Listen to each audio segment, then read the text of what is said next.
Hello.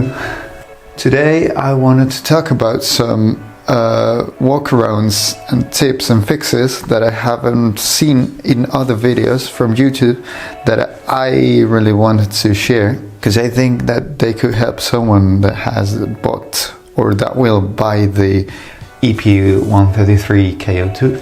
Yeah. So first off, a little background story here.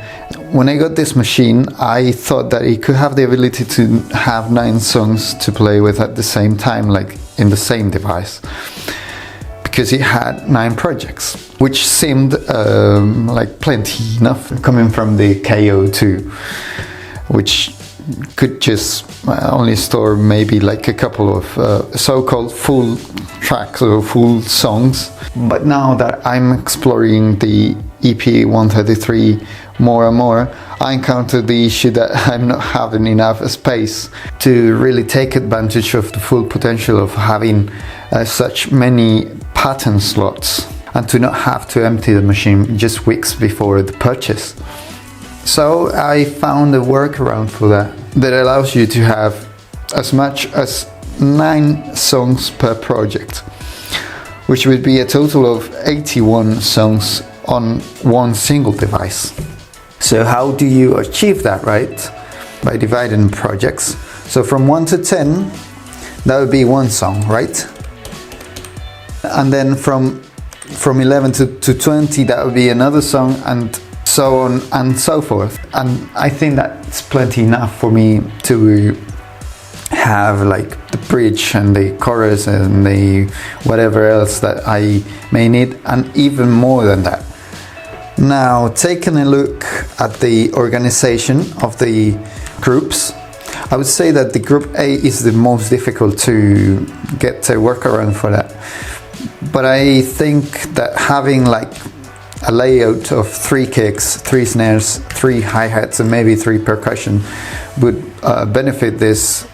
And also if you have just 2 kicks, 2 snares, whatever, and you want to complete that kit with another samples, that would be so great, because you always can mess around with it and mix it, any kick with any snare, and I think that gives you plenty of difference in between the songs to play with and to make them different. Another thing to consider is that the tempo, as well as the slots, of course, and the pitches and the volume, they are all shared on the same project. Bear that in mind. So if you have like I do, at least I always put the house tempo or the house songs inside the same project, so that I don't have to change the tempo or anything.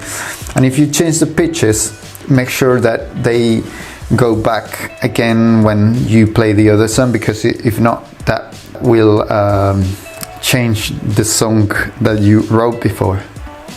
Same thing happens with effects.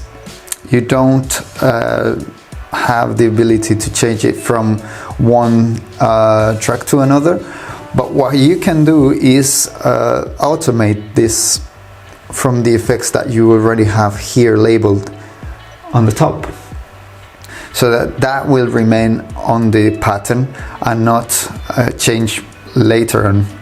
Now, second thing that I discovered is that if you plug this inside and you're recording, you will have a static sound, and I don't recommend you to plug this in while you are recording something that you will use later on, of course.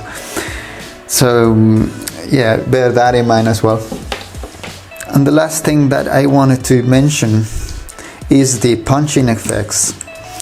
They are cool, they're just cool, but I don't like the predictability or lack thereof that they have.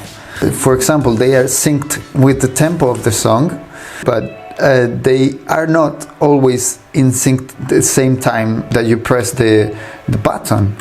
Okay, so for example, if you have a 4 on the floor rhythm, to make things simpler, if you actionate the 3 button when the kick is hitting, then it will do another thing that if you press it when the snare is hitting, right? And also if in between, it doesn't do the thing that it's supposed to do or that you are predicting it to do.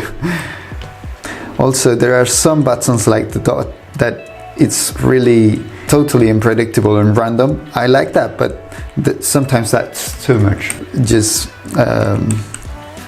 take that into consideration. And yeah, that is what I wanted to share with you. Probably have more things to say about it in the future, but for now that is all. I hope you liked this video and that angle as well. And thanks